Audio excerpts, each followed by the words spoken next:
All right, all right, all right, all right. Welcome back, welcome back, welcome back. Keep the claps going, keep the claps going. It's been so long. It's been so long. Can you even hear them? Turn them up. Turn the claps up. There you go. That's a little better. Yo, welcome back, welcome back, welcome back. Thanks for tuning in. Thank you for clicking on this podcast. This is called About Last Week in the NBA, and it might be a little confusing because we're going to talk about the whole off season this episode, but please just bear with us. We're going to talk about everything NBA and about mostly what happened in the off season. But to introduce myself first, I am Jared. I go by King Convict on social media. That's where you can find me, King Convict with 2 eyes. So usually I'll have my co-host Matt will be here with me. Matt, say what's up. What up, what up, what up? And today we have a special guest, my man Chaco. Chaco, say what up. Go Lakers. Go Lakers. I'm gonna have to turn Chaco up. He might sound a little sad right now being a Lakers fan, but I'm sure he'll be just fine. He'll be just fine, man. Let me turn these guys up. Hours. Alright, so we are back. We took a big hiatus for the off season for this simple reason because it's the off season. I'm not gonna pod every week, but we are back. I do want to disclose basic information though. We probably won't do podcasts every single week because it is the beginning of the NBA season, and not too much will be happening. You guys know how usually stuff goes in the NBA, but if something big happens, usually I will get the boys together and we will do a podcast. So if you don't see us week after week after week, we are not gone. We're not disappeared. We will be back. Follow us on Twitter at About Last Week. I believe there's an underscore in there as well. Let me make 100% sure of me being a professional streamer here. Yes, About Last Week with the underscore at the end of it. Follow that Twitter for the best updates possible for the podcast, so you know exactly when we'll go live. And I do need to turn up. So yeah, by the way, we are live recording this stream on Twitch. So if you're listening on Google Podcasts, Apple Podcasts, or Spotify, we are live on Twitch, so feel free to follow us on Twitch as well at King Convict with 2 eyes and King, so you can possibly watch us live, join the chat, and discuss things with us as we talk about it live. But yeah, as I did say before, we are on now multiple streaming services. I finally did all the work, so we are now on Google Podcasts, Spotify, and Apple Pod, and also SoundCloud. Just randomly, if you are a SoundCloud guy, I know there are some SoundCloud people out there. We are now on SoundCloud as well. So anywhere you like to listen to podcasts, usually will be there. Also, we also have a YouTube. Clearly, we have a YouTube channel as well. But all that being said, let's now actually talk about the off season of the NBA. I don't think I missed anything, right? We do have a new studio. Shout out to my man Matt. He did come up with a new background, a new everything, and I do plan on having more people on this screen as well. This is just the first rough draft. We're still kind of rough draft, but we're just gonna say F it, doing it live. That's tweaking to do. Yeah, we still have a lot of tweaking to do this show. Trust me, we've come a long way, and we still have a long way to go. But shout out to my man Matt for making this dope studio. And yeah, man, we got basketball courts and stuff, bro. It's kind of cool, and we have a bigger screen in the back now, so you can see clearly what's going on in the background. While I'm talking, let me go ahead and start just playing these 2022 NBA highlights. And let me mute that because that's loud. My bad, guys. I'm sorry, man. Like I said, we're doing this live. This is a live show. Okay, so biggest story. We're gonna start with the biggest stories of the offseason. The biggest story of the offseason, clearly the biggest, and it's not even close what the biggest story of the offseason is. And I'm sure you guys already know what it is. I don't even have to say it. Where is Jay Crowder going to end up? You know what I'm saying? Like, why is Jay Crowder not on a team? That's the biggest story. No, I'm joking. As you know, I'm not serious talking about no Jay Crowder. But I am curious why players like Jay Crowder honestly thinks that he can do what he's doing. And if you don't know right now, I'm just going to say it. Jay Crowder is, oh, you know what? I meant to look up how old he was so I can really like lay it in. But he is not a young NBA player anymore. He's a veteran in the league, and honestly, he's not even that good. Like, I'm just gonna say, he's not that good. When he was on Miami, he was He was a role player. He was a solid role player, but it is what it is. He was a role player, and Jay Crowder is 32 years old. Thank you, Matt. 32 years. Yeah, Chaco, feel free to just talk it. You know what I'm saying? You're on the pod. You Sounds know? good. But yeah, yo, he's 32 years old, so it's like, yeah.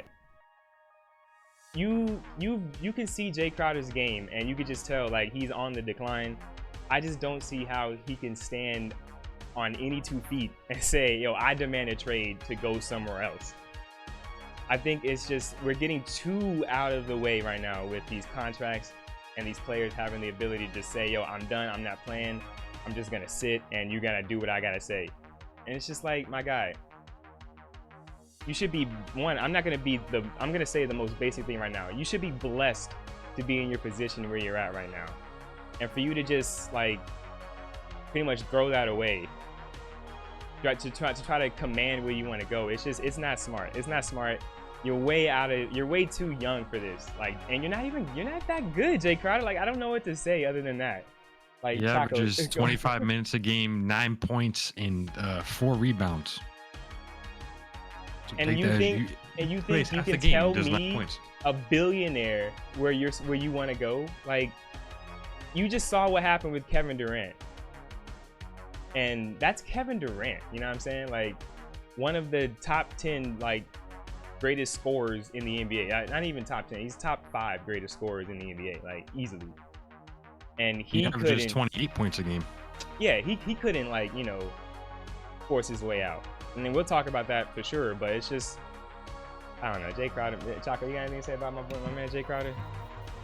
I think with Jay Crowder, he's got a recognized situation. I think with the player empowerment that's been going on recently is why he feels obligated to say so, and he lost a starting role to someone who's better. Cam Johnson at this point is a lot better than he is. Younger, faster, can do a lot more. That's just all you had to say is younger, because like that's really the main point of this whole thing. Like, bro, you are too old, and you're just not good enough to be demanding trades and demanding sitting out.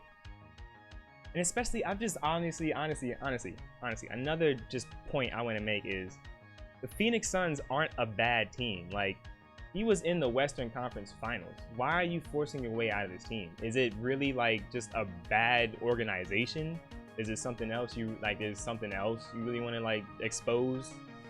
And I think that should be a thing to talk about. But for him to just sit out this game and sit out the whole team and just demand a trade, and it's just at this moment where the league literally starts tomorrow and you're still on the team, it's just a bad situation for him, and it's unfortunate that he chose to do that. I really want to know what his agent or his friends were saying, like, yo, you could do this, and look at him now. But yeah, moving on. What was the next on the topic? No, we're not moving on. I'm sorry. We're gonna stay on the. No, yeah, we're all moving on. Yeah, I'm sorry. Yeah, we're gonna move on to the Warriors, and talk about exactly. I don't know. Where do you want to start, Chaco, with the Warriors, man? You want to start with the fight? You want to start with just the awkwardness that their team now has to deal with after the fight? I think just even like the prior fight, the fight. Before you get into it, like the fight has been talked about over and over and over again. So it's like, what is there really else to say? That's pretty much what I'm trying to say. Yeah, I think prior to the fight even happening, the Warriors had so much going for them this offseason. I mean, sure, they lost Gary Payton, who I think is going to be a huge loss. Otto Porter, they have the replacements for that. But they have the young core that's going to start taking a big leap this year. They got a really underrated signing in Dante DiVincenzo. Great signing. So, I mean, they had so much going for them. And then a black cloud comes. So, I mean, the fight is what it is. Draymond, punched Jordan Poole. They got in an argument. He punched the crap out of them. So, I mean, they're going to have to deal with that. He got fined. He took time away. He's not going to get suspended at this point. Yeah, he's not. It is what it is. So, I mean, they got a internal issue going on. I don't agree with like the whole narrative right now going on of trade Draymond. I don't think you can. I really think they're going to have to pay him because that core needs Draymond. That offense as much as it has Steph Curry as the whole focal point, the playmaking comes off of it for Clay and Steph to do what they do comes from Draymond. Draymond is probably their main playmaker. Steph does do a lot of razzle dazzle to get it all, but Draymond is that focal point, can do the little runoff give and goes. He also has that drive right into the layup. He can either do a little floater, or what he's known for is just doing alley-oop, Kevon Looney. Now it's going to be James Wiseman is also their dunk. Draymond's just such a focal point for that offense. That's interesting though. So honestly, you think they should pay him or they're going to pay him? Which one? They should or they're not going to max. He's not going to max with the Warriors. They just can't with the luxury tax. But I think they need to find common terms to get him paid, because they can't. If they want to maximize their window until the young core is ready, because I don't think Kuminga is going to be the person who has to take that role over. That's not his style, and they're going to lose their defensive identity at this point. You don't think they can turn him into that style? You know what I mean? Like, he's an athletic young guy. I feel like you can mold him, build him into right now whatever you really need. And the Warriors have that type of organization where they don't need him to be something he's not going to already be. So like, if he can't be Draymond, then fine. But like, if they can try to, I think they can. You know what I mean? The thing about, I think Kuminga has a lot of talents and can do certain things. But I think the thing about Draymond, the biggest thing is the leadership. And then if you need someone on the court who's going to take the brunt of it, that's what Marcus Smart tried to do. Who's going to be the face, say, put it on me, don't worry about it. They don't have. Curry could, in theory. Curry did.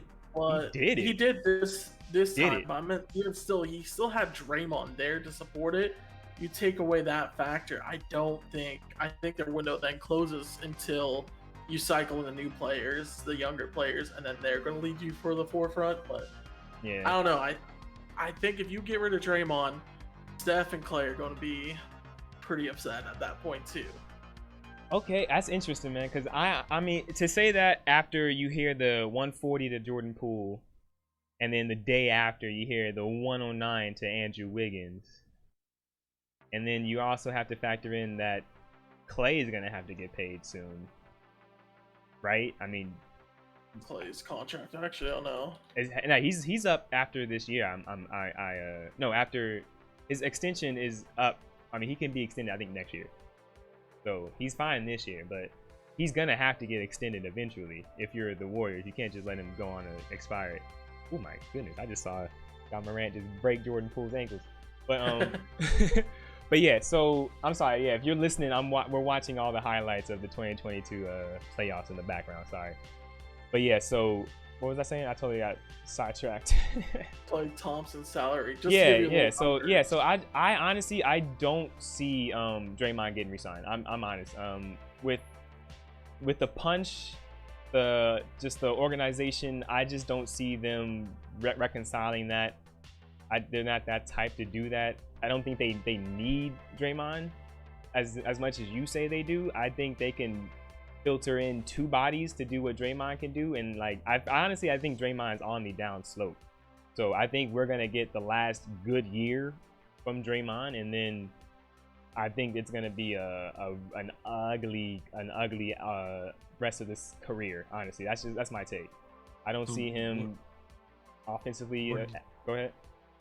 So what do you think? Is it like, how do you think he downfalls basically? Like what areas does he fall off in? What areas? Well, I mean, athletically, he's already like not really there. He's got the strength to always. Oh, that's a timer just randomly going off.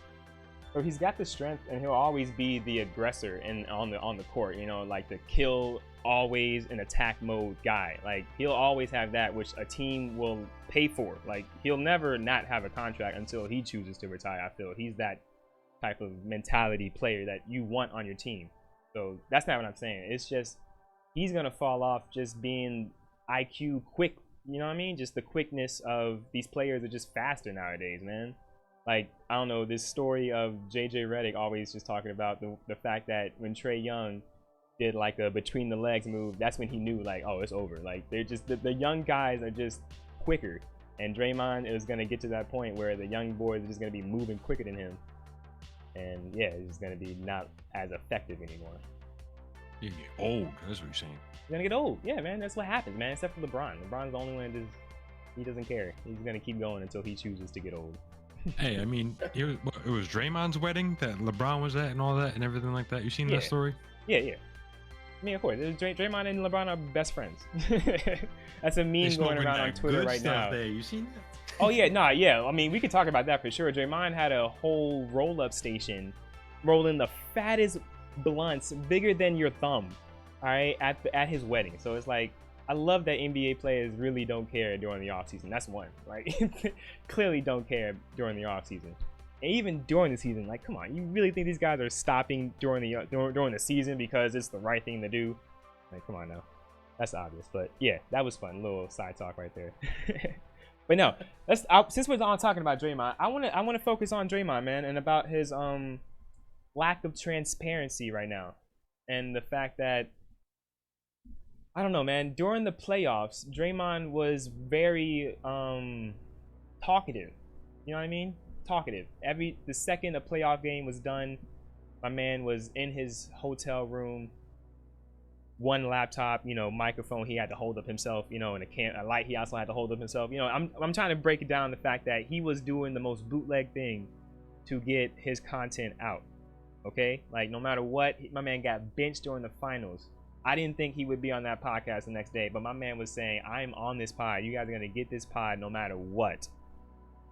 Why is Draymond Green so quiet now all of a sudden? Chaco, any answers? Is his pod machine not working anymore? I feel like... I honestly don't think he should talk any more than his press release that he did, where he said he apologized and did exactly what he said. Went to Jordan Poole, got Jordan Poole's family involved, where he apologized to them, where he talked about, he's like, you gotta apologize as a man to the family.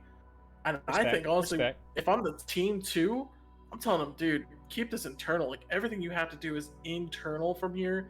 You don't want more. The video leak, that's what really blew it out of proportion. Video doesn't leak. This isn't a conversation for the most part, because we wouldn't know the extent of it. That's a fact. Just because the video leaked, they're like, look, we've already had enough external damage, we have external drama. You guys need to handle this internally. Don't let the outside world get involved, because it shouldn't be outside world at this point. So I don't think he should be talking about this. I think the press release was what he should have been doing. Yeah. The team had to do their press release as well. Jordan Poole just talked the other day, and Jordan Poole's like, look, we're going to handle it, and we're here to win. Like, that's the whole thing. And that's why another thing with the Warriors, winning will cure all. If they can win, I think that's going to cure it more than anything else. If they can just be like, we're going to handle our business, what's done is done, but we're going to be professional about it. I think that's going to be the biggest thing, is you got to handle it internally, and now you just have to go win. That's going to be your cure. I respect it. I respect that take. I'm not going to lie. But I'm going to have to say, Draymond is living in the we talk about everything all the time mode. You know what I'm saying? Like, during the playoffs, you feel like that's when you're supposed to keep it internally, like you're saying. You know what I'm saying? Like, you got benched during the playoffs, and you go right to the podcast to just talk about it. You know what I mean? Where I feel like you're giving fuel to the other team, even though they still won. You know what I'm saying? It's still giving fuel to the team that you wouldn't do if you just didn't pod. I guess it's so simple. I feel like it's just kind of for clout too, no? What do you mean? Like you go from... Yeah, like he just hops on the podcast, just talk some shit, kind of. Oh yeah, no, for sure. Of course, everybody was waiting for. Like, I was waiting for that podcast the night he got benched. Like, I could not wait to press play on that podcast. So he knows what he's doing when he does that. I'm just saying, if you're gonna do it one way, where you're gonna be super transparent, talk about everything that's happening all the time, even when you're really not supposed to. Why? And then also, to further my point, is he'll go out his way to go at other journalists who aren't talking, about the NBA, authentically, or talking about it like transparently. He'll go at other media outlets for not doing it, and then for him to literally have it flipped on his head, when like, all right, now it's your turn to be completely transparent about a situation. He's just completely not. Like, I get it, what Chaco's saying. It makes completely sense. Like, you should not talk about it, but being Draymond Green, the new media guy, the whole you got to talk transparent, be that transparent leader of the community and all that stuff is just like he is just quiet, and that's just like not good. It's hypocritical. It's hypocritical. As a counter to that, though, when the shit happened between him and Kevin Durant, they didn't talk about it to the media or voice it out publicly first. I think they had to get to a point internally between him and KD, and him are openly talking about it now. They've both been on each other's podcasts to talk about it. Did Draymond have a podcast back then? Like, honest question. I don't know if he went onto his podcast then to do it. I think later on they came out, but Draymond went to Kevin Durant, I believe, to talk about it. Yeah, I seen that. For sure. So I think that's the whole thing is what has to be done first. Is I was actually expecting it. I did think that a podcast was going to happen after this, just because that's kind of how Draymond is. But yeah. I mean, maybe it's smarter now. Yeah. I think it's gonna be like the same way like you just mentioned about the KD thing. Like it's gonna get to the point where they can talk about it, joke about it, and then Jordan Poole will be on Draymond Green podcast one day. You know what I mean? Way down the line. Then I can see it. Not this year. Honestly, I don't think they're friends. Like the whole, family fights. I don't think they're friends. They just at work doing their job at this point. Like, I think that co-workers. Yeah. I mean, that's what they are. Like, they're supposed to be teammates, but I feel like Jordan Poole and them are more coworkers. I'm really interested to see the way they start their season, to see the chemistry. Like, I'm gonna be like looking at them with a binocular, like while they're sitting on the bench, like, are they dapping each other up? Like, I know they're doing that already during the preseason, but when the season actually starts, things start losing. You never know, like things might flare up again. Stuff that wasn't really resolved might flare up again. You never know. I'm hoping it doesn't, but you never know. But yeah, that's it. That's my big Draymond take. Him being just a little hypocritical, but I respect Chaco's takes for real. That was good. That was a good take. That was a good take. But yeah, we're gonna move on to the Ime and the Celtics. Matt is a Celtics fan. I know we talked about it prior to the stream, but I don't really want to go too much into the Ime situation personally. It's still a situation that is under investigation. I think technically, information is still not out yet, so there's really no reason to like speculate what really happened. It's more just I want to talk about the Celtics team and how much momentum they were going into the next season with, and how much that story just completely guts all of it. And I'm under the impression that the Celtics are now not the favorites at all to make it out the East. I honestly think Ime in this situation is a big hit to their team as a core, what's the word I'm looking for? As a core chemistry that just ruins everything in the locker room. I can't imagine what it feels like, or what it has felt like in the postseason, in the preseason locker rooms, when you're just like, Ime should be here, but what the situation is, and he's not. So it's got to be weird. I'm curious to see how they play this season, but I don't think they're the favorites. I don't see them getting out the East. Ime was a big deal. That was his first year in the Celtics locker room last year, and they got to the finals. I'm not saying like he was the only reason, but he was a reason. So, Chaco, what are your takes on the Ime situation?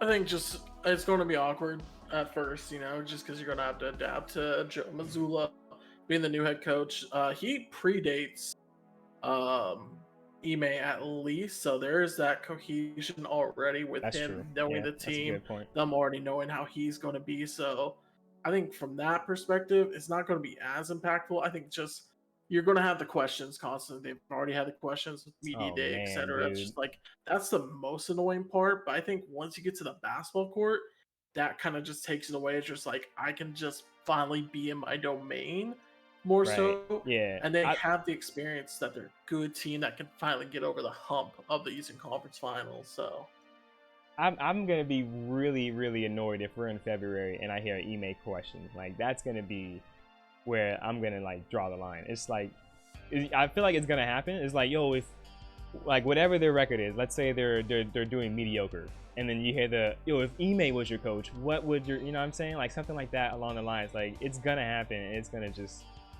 rub everybody the wrong way, and it's not gonna be good. It's not gonna be good. Yeah, that if they have another start to the season like they did, because they turned around like January. Yeah. They had like the best thing. If they have a start to the season like that, they're like 500, went on a losing streak. You're gonna hear Ime questions. It's guaranteed. They're gonna be like, well, what if Ime's here? What would happen? Blah blah blah. I think with this team though, Robert Williams being out to start the year is going to be a big blow. I think that's going to hurt them just because you're now replacing it with Blake Griffin, who that's a signing. They also did because they lost Gallinari, so I think injuries are already hurting them. But getting Brogdon, the experience of everyone, I think Jaylen Brown, Jason Tatum, they finally have it really figured out, which they had been. It just last year was a little off because they had to learn the system. But I think finally that mental aspect of getting over the hump, and then also uniting for the Bill Russell death, which they're going to be doing all season long. I think they're going to have enough momentum that this is. I don't still have them as my Eastern Conference Finals favorite, or to make it out of the East. I don't think this is going to hurt them. I still think they're a top 4 team in the East, and I think they're going to be competitive come playoff time. And if they do make it out, I wouldn't be surprised. Yeah, I mean, I like their team. I had no talks about their team. Like the players on the court, I like all of them. They made great moves. Gallinari was a sad thing to happen. That was a really good pickup. But I like their move that they made, and I have faith in the team. It's just the coaching and the whole chemistry thing. That's a real big thing for me. I don't know. I say it a lot, but if you have no chemistry, if you guys aren't flowing together, and it's just like an awkward feeling all the time, it's not going to make for a good. It's just not a good playoff teams. Like playoff teams have to be like locked tight. I know we're talking about playoffs. It's like not even the season yet, but I'm saying like you have to be a playoff team. You can't have no distractions whatsoever. And the season haven't even started yet, and they're already #1 on the list of teams with distractions. So it's gonna be a interesting season for the Celtics. Matt, you got anything to say about your team, man? Anything to wrap it up with? I'm sorry, man. I haven't been watching basketball. Hey, man, just respect. You know, I hope for the best for y'all, man. I hope for the best for y'all. But I'll probably start watching like after football's done. Yeah. Respect, man. Respect. All right, man. Let's move on to the Nets, man. Let's talk about the Nets and their eventful yet non-eventful offseason. Because like it was eventful, like, you know, but nothing happened. Like it's crazy. KD did something I honestly thought was the most wildest thing you could do, man. He just said it's either me or the coach and the GM. Has anybody ever done that? I think that's NBA history right there. A player ever said, yo, I've heard me or the coach. Like we've heard that plenty of times. You know, LeBron's done some stuff. We're not going to talk about it. Everybody's done some stuff to get their coach fired. I mean, but LeBron is the GM basically. So yeah, but honestly, LeBron and all of them, they did this the smart way. You know what I'm saying? KD literally like almost tweeted it. Like I feel like he had just, me or Steve Nash is gone. Like he was just so open with it, and that was just something I never seen happen. And the fact that they squared it away and are like, family is family, we fight. And I feel like a bunch of these teams are having family fights, and it's just like, what's going on with these teams, man? Why are the best teams having family fights, or supposedly the best teams? And it's, I don't know, man. Chaka, what you think the Nets gonna be around this year? I think if you take a wide-eye view of this, take KD's trade request and what he says, coach, GM, or me. Now go back into season, Kyrie during press conferences would be like, yeah, everything runs through KD and I for this team. We have a lot of say on the team, etc. And now you see this, it's like, okay, there's some lying going on here, and I'm not going to believe Kyrie as much as possible because man's just going crazy off of things, and I don't know, but just like, okay, how much say does KD actually have then at this point? And the owner approved it. Just like, look, you're a superstar, but This is what we have going forward. We're all agreeing upon it. And they have a really good roster. Like, that's what I don't get. Yeah. I mean, they have some rebounding issues. They're gonna have some size rebounding issues for sure, but yeah, they can no definitely backup put big. points on the board. And at the end of the day, that's really what the NBA loves to do, is put points on the board. But they have a key factor that can fix a lot of the rebounding, especially in the new age. Ben Simmons, the last time we saw, 10-10. was all-world defense. He can rebound. He can triple-double for you. Just won't shoot the ball. But Will when not. you pair him with KD, you pair him with Kyrie, Seth Curry, Joe Harris, holy cow, that team can spread it, and So- Ben can do whatever he wants. So let's talk about it. So you think the Nets are gonna get Ben Simmons All-Star? You know, I'm gonna be the guy that I was supposed to be before all this stuff went down. That's what you think the Nets are getting? I think Ben Simmons has to prove it himself, and I think he can do it, and is in a position that he needs to do it. I think the biggest factor that's going to hurt them is when they start taking the ball out of his hands, unless it's with KD, except, just give it to him. Right. Once you start going into the Kyrie show, how is he going to space the floor with Ben Simmons? What are you going to do on that company? But on paper, that roster is top 5 right there. Top and they 5. should be good. Ooh, when you have that's an a hot all-world take. player. That's a hot take. Nets are top 5. On paper, roster, talent, you can't. It's hard to show me 5 better. I gotta see. I can't wait to see it. I can't wait to see it, man. You know what I'm Oh, saying? that's the biggest thing. Will we see it? Because last year they still had a great roster. They had James Harden there. Yeah, but And we they just couldn't gotta make it see. work. The basic questions. How many games are we gonna get out of Kyrie? It Yep. is a contract year. He did also try to get moved this offseason as well. I didn't talk about that, but he was also trying to get moved. It's just I just don't see this team. Okay, talent wise, I agree. Of course, Kyrie, KD, and Ben. That's a good 3. Any GM would want that 3. Like, that's a good 3. That's a solid 3. But when you add in all of what has happened in the offseason, every one of them has issues. Like, every single one of them has major issues. Yeah. So it's just, how is this all going to come together? And then my favorite thing to talk about, we have Steve Nash coaching. Why is he still there? I think he's really literally there out of spite. Like, if KD just would have just gone for literally just Steve Nash, he would be gone. But I think he just went for too much. KD he bit off more than he could chew. And then he didn't get nothing. He didn't get nothing. Now he's stuck with Steve Nash still. And I honestly think Steve Nash is the worst coach in the NBA. I don't know. We'll have to see. Even 2K. We'll talk about that. That's an inside joke. But I just don't see this team being much. I don't. And to say that it all depends on Ben Simmons, that's the hardest part to bet on. And I loved his interview with JJ Redick. I don't know if you heard it. I loved his interview, his energy on the podcast. I'm hoping for the best for Ben Simmons, because I do like Ben Simmons, and I'm hoping for the best. But I don't know, man. I don't know. That's all I gotta say is I don't know.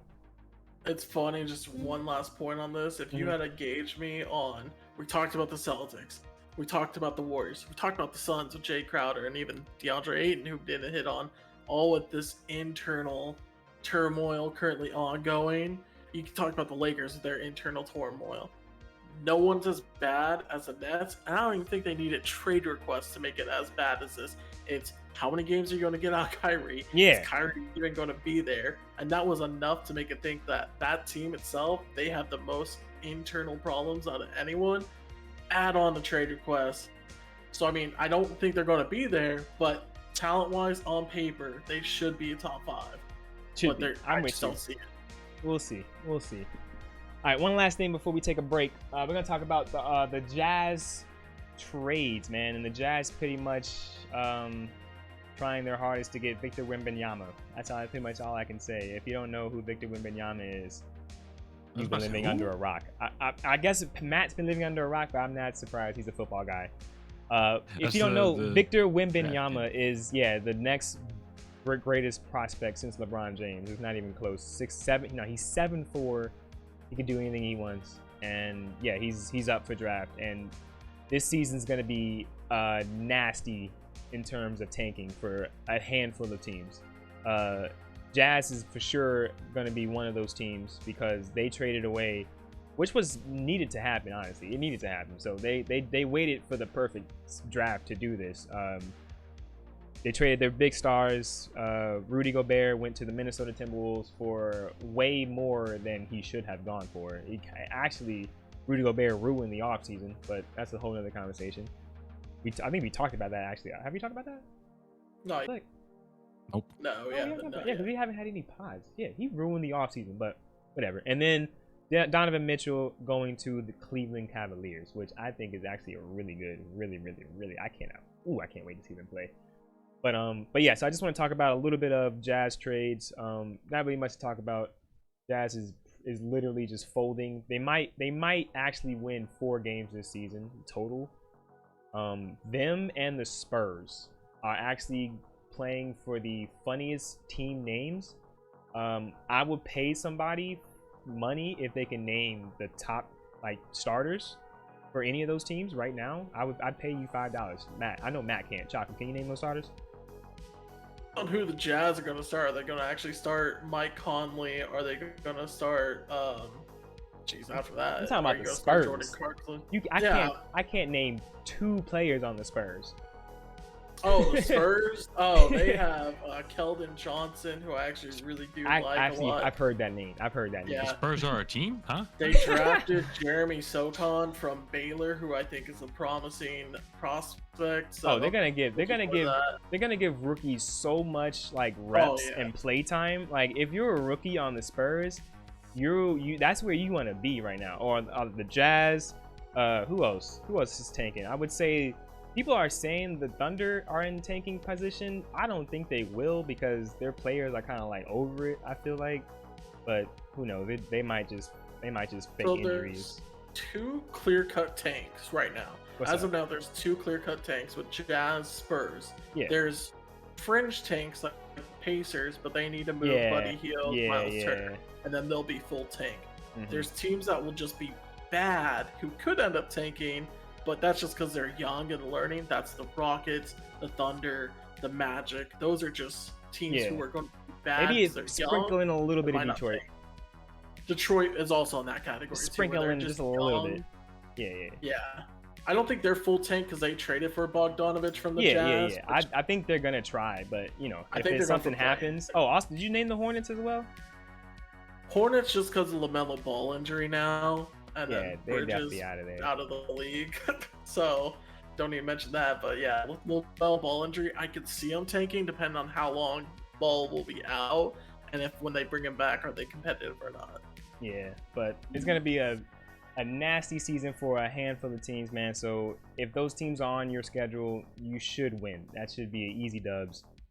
So yeah, but I really want to talk about Minnesota Timberwolves just a little bit, just before we get to the break. I haven't watched any preseason games, so none of this is going off of what we saw. Because honestly, I don't look for preseason to really see how a team is going to play. They're really just throwing out and testing things. But I am optimistic that the Minnesota's Twin Towers is going to work. I'm optimistic on this. I think it's going to work. I like the trade, even though they gave up way too much. But I do like the fact that they got somebody next to Cat, and I can't wait to see how this works. Cleveland, I'll just touch on right now. I love Cleveland's team before they even made the trade, and now I think this definitely puts them in the top 5 of the East. Definitely not a play-in team in my opinion. They're definitely going to make a playoffs, and they might even make a second round or 2. Who knows? But that's my Minnesota Cleveland takes. Anything from you guys, Jocko, before we take a break? I think just real fast with Minnesota, I have a friend who is actually a Timberwolves fan, so I asked him after the trade, and initially your reaction is wow, we gave up a lot, because they also traded their first round pick of this year, Walker Kessler.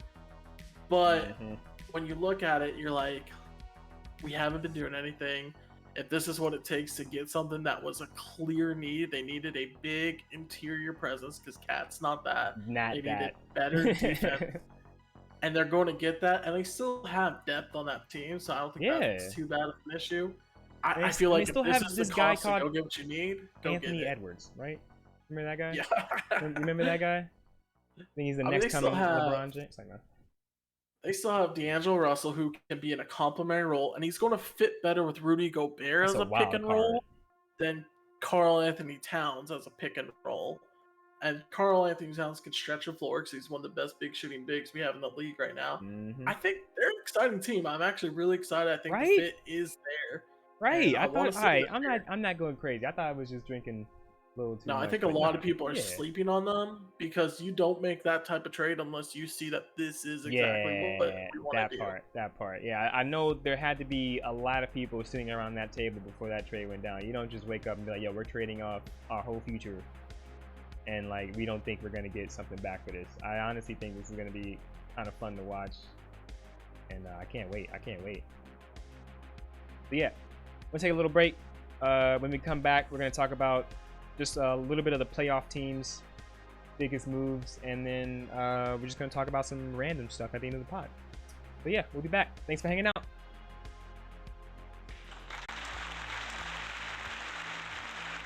All right, and we're back.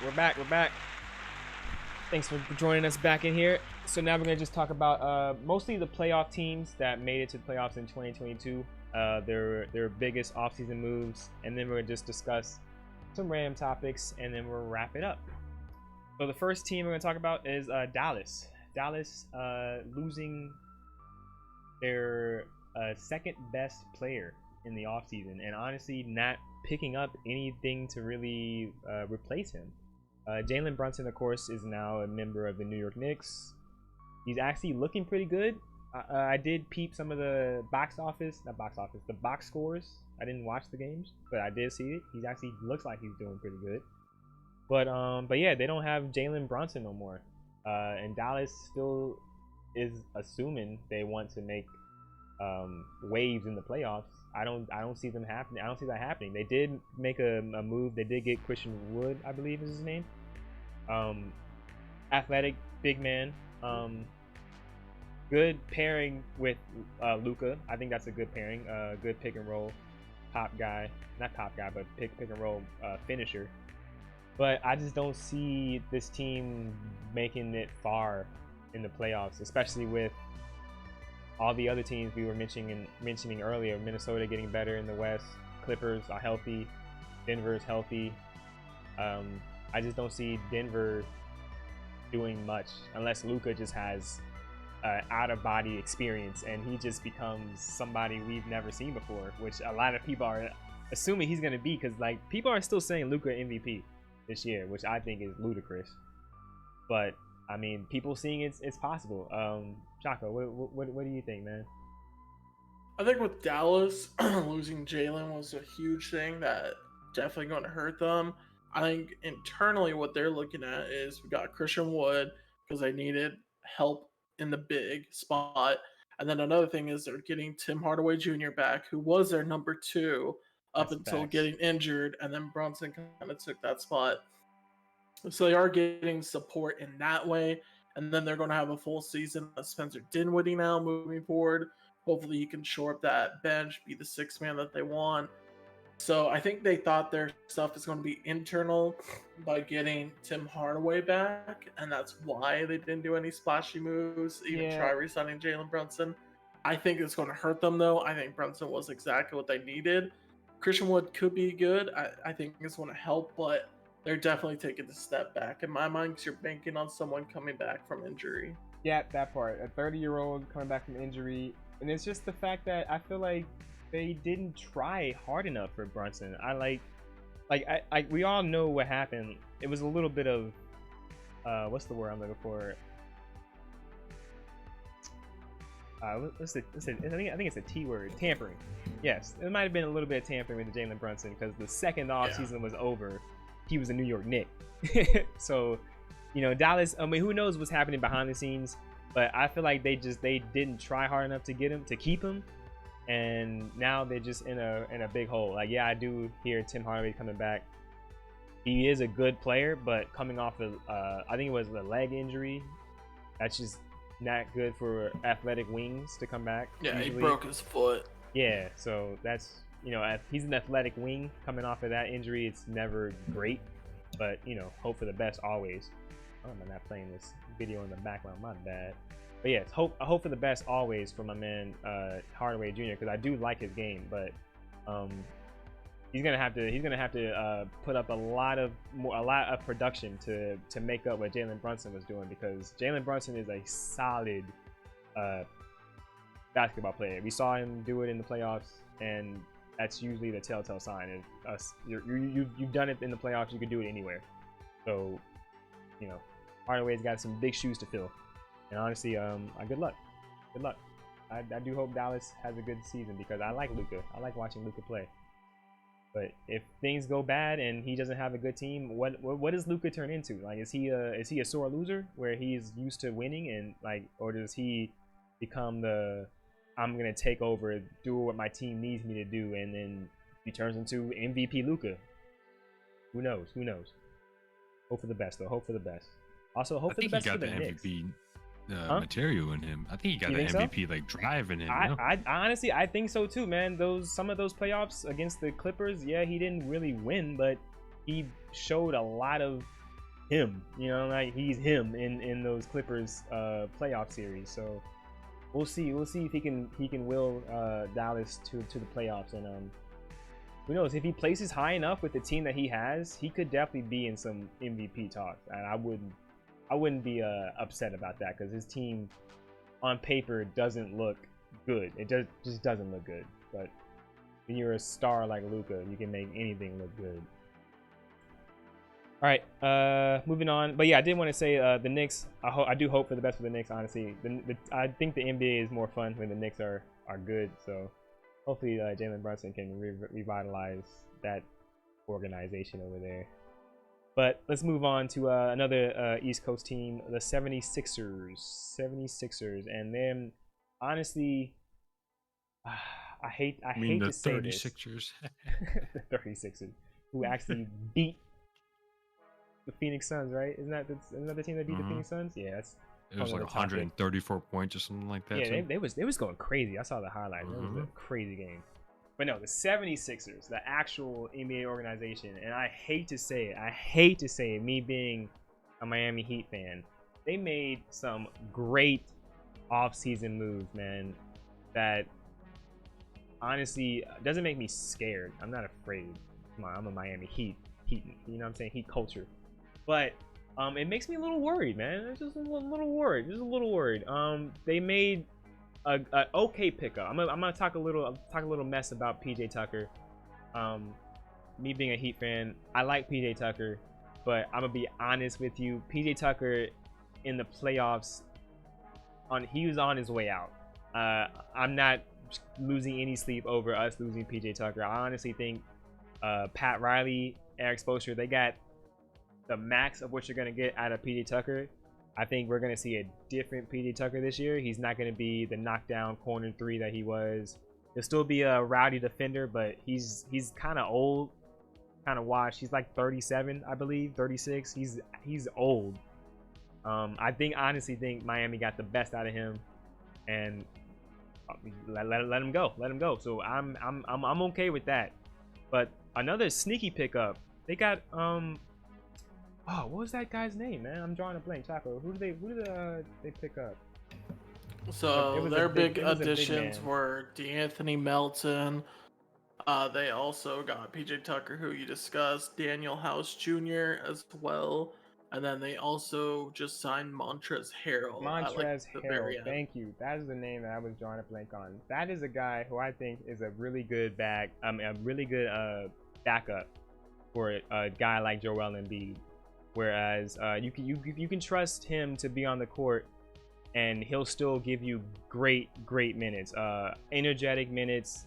He'll be everywhere on defense. He'll get your team, turned up. Like, he's that type of energy guy where I think like that was a really, really good pickup.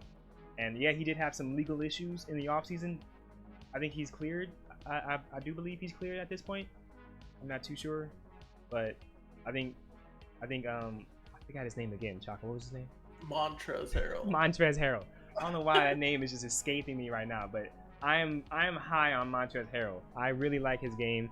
That's a really good pickup for them. He's gonna bring a lot of good defense for when Harden doesn't defend, and I think that's a really good team. I honestly think they have the best team in the East. That feels weird to say. Oh my god. Yes, I think 76ers are the best team in the East at the moment. Celtics falling apart. Nets, come on. Miami, no moves. Giannis, of course. Toronto's great, but I think as a whole team, all around on the court, Philly has it.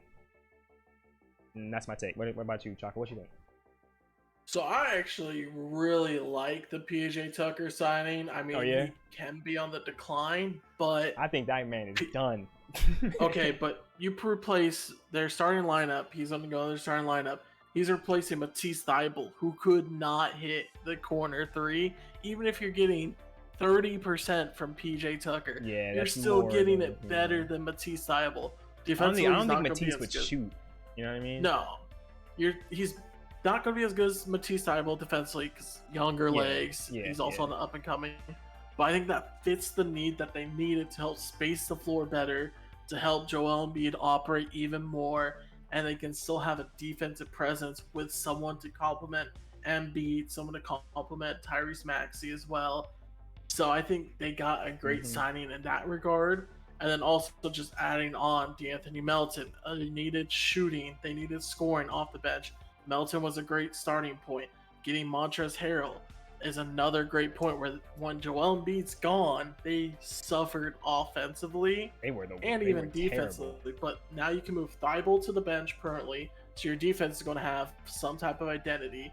You're going to have scoring with De'Anthony Melton. You're going to have Montrezl Harrell as well to help with the scoring. They're deep now. They got deep, that's the word. That's the word. That's the word. Deep. And I'm with you. It's between them and the Bucks for me right now, because I actually think the Bucks made a very good move getting Joe Ingles, and they can let him recover, get back up to speed, and he's going to fill in whenever, let's say, Chris Middleton gets hurt again. They have a replacement now as well. So I think Bucks and them are right there, just because the Bucks were a Chris Middleton injury away from potentially being Eastern Conference winners. You can argue that. And now Philadelphia was a piece away, and James Harden looks a lot better this year. And I was saying that at the end of the podcast last year. He looks better. I think he's more determined. So I'm excited for the Sixers. I do think they are the team to beat in the East right now. Yeah, if you're a Phillies fan, I'm sure you feel really, really good right now. You're seeing good quotes coming from James Harden. That's really all you can really ask for right now. You gotta really just wait to see what he does. But the quotes coming from James Harden are all lighthearted, but also like, I'm serious this season. I'm really gonna try. So hopefully we see that. I don't think we've seen him actually try in a couple of years. I mean, it's hard to say that because, Houston situation, the Nets wasn't the best situation for him. So this might actually be the first season he comes in game one, had a full off season of a good off season, and now he's like here with a team that he likes, coach that he likes, city that he seems to like, and yeah, I think we're gonna see a good James Harden this year, a good one. Can't wait. I hope. I haven't seen a good James Harden in a couple years, man. I miss him. But yeah, well, since we're talking about the teams in the East, might as well let's talk about my Miami Heat, and they're just not making any moves at all. I don't want to talk too much about it because we are getting close to an hour, I think. My timer stopped completely, so I really have no idea about an hour how long this pod is going. But yeah, so Miami making absolutely zero moves this offseason. I don't really know how I feel about that because I definitely wanted KD, but that was just a shot in the dark, a dream come true type situation. what we have right now, I'm content with. You know what I'm saying? We were one shot away from the Eastern Conference Finals. We do have a full off season for Victor Oladipo. That's gonna be fun to see. You know what's gonna happen. You know what I mean? Tyler Hero got his bag, 130 million. So he's gonna be playing with, hopefully, you know, a sense of a new spirit. Like, oh, I got my money now. I can now.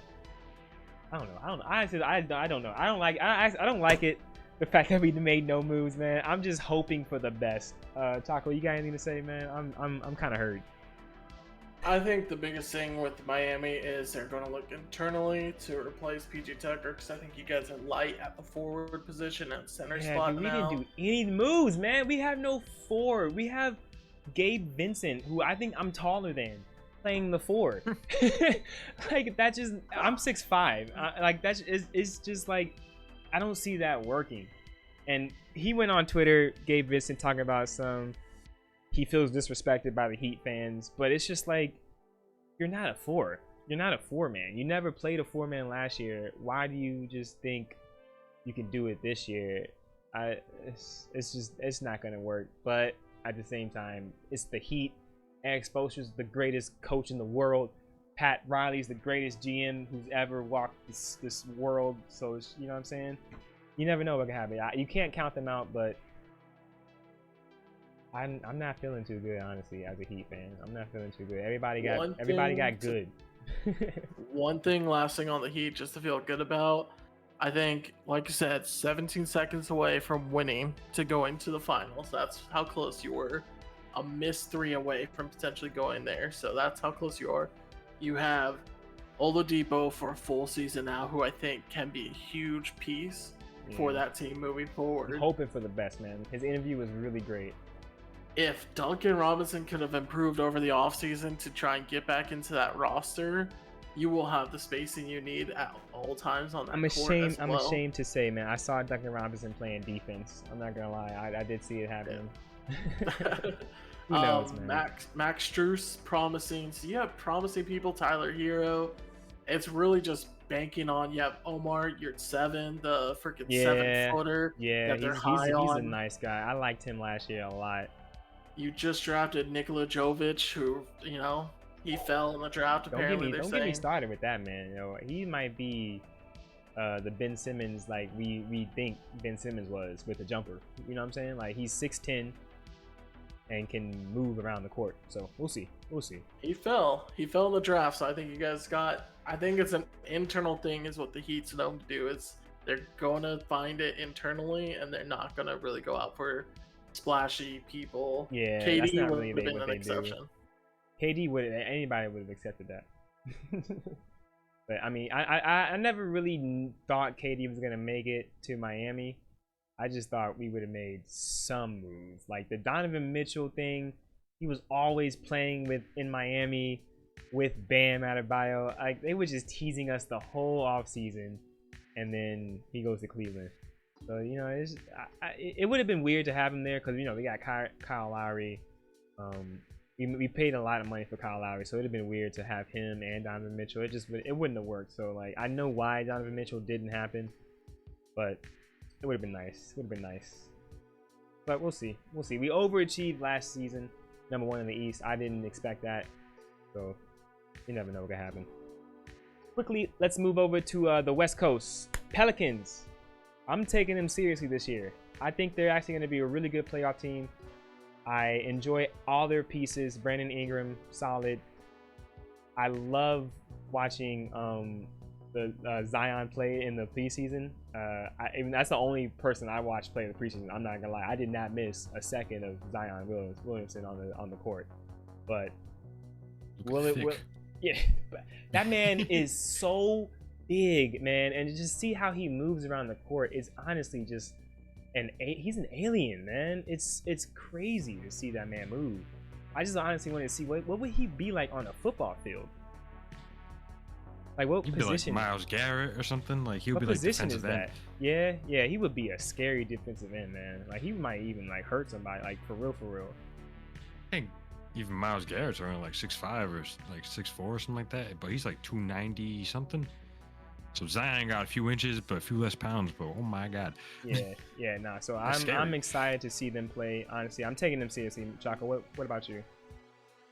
They have a lot of young talent. I think the biggest thing that even Zion said at the last time he played, that entire roster, except for Brandon Ingram, was completely different on who they started with. I mean, they had Steven Adams, Yeah, Lonzo Ball. That was a completely different roster. So it's going to be interesting to see their growing pains, I think, at the very beginning. But they have some really nice pieces. I mean, signing Larry Nance, who's just a do-it-all type of forward to have as depth behind it. They have Jose Alvarado, who is one of the must-see TVs right now. Love that He's guy, just so man. much fun. Love him. They have Herbert Jones starting in there, who is solid. such a good piece as well. Solid. And I mean, CJ McCollum. Let's see, he's finally love seen that guy, that man. he can help lead. You know, And that mustache. Love that guy. no, I'm very excited. I think they're looking promising. I can see him making noise and surprising people this year. Yeah, I like him a lot. And then lastly, we're gonna just swiftly talk about Denver being healthy. People are even hinting towards if Denver does good enough, Jokic, I almost said it wrong. Jokic can be a 3-time MVP in a row winner. That's wild to say, honestly. A three-peat. A 3P in the MVP. That's what people are saying. I don't think it's gonna happen because it's hard. It's super hard to go 3 in a row. You have to go one in the West and also just average more than you averaged last season, which possible can happen because he has better teammates to increase his numbers. But it's just I don't think it's gonna happen. But Denver's healthy this year. They're gonna be a serious team because without Jamal Murray, without what's the other dude's name? Porter Jr. What's his name? Michael Porter Jr. Yeah, without him, even though he's still coming off an injury, you're adding in somebody like that, Jamal Murray, to a guy who is already getting you 50 wins. You know what I mean? It's just they're clearly going to be a favorite without even having to really do much research. Anything you want to say, Chaco? They made so many good moves this offseason by keeping Jeff Green. They went and signed Bruce Brown from the Nets, who is such a good cog to have in there. Made a trade with the Wizards to get exactly what they needed in KCP to spread the floor for a 3-and-D type style. Having Ish Smith as a backup ball handler, who has done well wherever he's gone. Bones Highland looks to be promising coming up. One move is the only thing that I thought they should have done that they didn't do. They didn't bring back DeMarcus Cousins because he looked good for them, spelling Jokic for about 15 minutes in the playoffs. He looked solid and exactly what they needed. And they brought in DeAndre Jordan. I don't know why they did that. That is the only thing that I'm super upset with them about. If not, this team is super promising, very scary in the West, but we'll see what they do. I still think they're there. I really wish they brought in DeMarcus Cousins, but they are loaded. Yeah, now there's just one person I would love to have a talk with, and that's DeAndre Jordan's agent. I just would love to know how. Right? How? And like what are you doing in these meetings where we can watch him play a game, but somehow he'll still get on another team next year. I just don't see how that's happening, but you're right. They got rid of DeMarcus Cousins, which was a bright little light, and now they replaced it with this guy. You know what I mean? It's going to be interesting. They might not need him as much as they, you know what I'm saying? You do have a bunch of young legs on this team. They might just, sprinkle him in there randomly, like maybe 10 minutes or so, but he's not going to be the same minutes as DeMarcus Cousins for sure. I just don't see that happening. That would be not the right play at all. That's a good point. I like that you brought that up. But yeah, so before we wrap it up, because we are at the end of the podcast, I did just want to mention a bunch of the players that haven't played in a while that we haven't mentioned yet that are coming back into the league. Of course, we talked about Ben Simmons, who hasn't played. He'll be back. Jamal Murray, we talked about just for a second, but he's coming back. I can't wait to see him play. But one person I'm really more excited about is John Wall. He wasn't hurt he just didn't play. As you may not know, he was on the Houston Rockets last year, and they just came to an agreement where we're just not going to play you, and just we want to give our young boys more runs. And John Wall was okay with that. He was still making his $40 million a year, so I don't think John Wall would have been upset. But they came to an agreement now that he's on the Clippers, and he actually is getting playtime, and he actually looks really fun. He looks really good. He had 20 points or so the other day when he played, and he's doing some of his signature stop and starts. He's not as quick, as he was, of course, but he still has it. And it'll be interesting to watch him play with the Clippers this year. And of course, the glaring obvious other teammate that's coming back this year with the Clippers and John Wall is Kawhi Leonard, man. I did watch Kawhi Leonard play in the preseason just because it's Kawhi Leonard. If you don't see him on the NBA court, you just don't see Kawhi Leonard. So I had to freaking tune in just to see him. So it was great to see Kawhi Leonard again, man. It was really good, and I can't wait to see those players play. Honestly, any other players I missed, Chaco? I mean, even just the running back, Paul George, full season will be really nice to see. Yeah, of course. That whole core, honestly, hopefully they stay healthy. No, I think that really covers players coming back. And then just a quick note about the Clippers. I mentioned this about the Nets thinking they're top 5 talent in the NBA. Mm-hmm. Clippers are number 1, and it's not even close. Clippers number 1? It's not even close. All right, just shot in the dark finals matchup right now. Who you got? I hate saying this. I think it's going to be Clippers. If Kawhi's healthy, they're going to go. And I hate saying that, but I could see Clippers versus Sixers. Clippers, Sixers. Matt, who you got? Finals matchup right now. Random, go. Lakers, Heat. Lakers, Heat. Oh, somebody clip that. Somebody clip that. Thank you for the Laker love. I appreciate it. I got my finals matchup. I'm throwing it out there right now. This is gonna be tough. I gotta really think about this one because I honestly think Denver Bucks. Book it.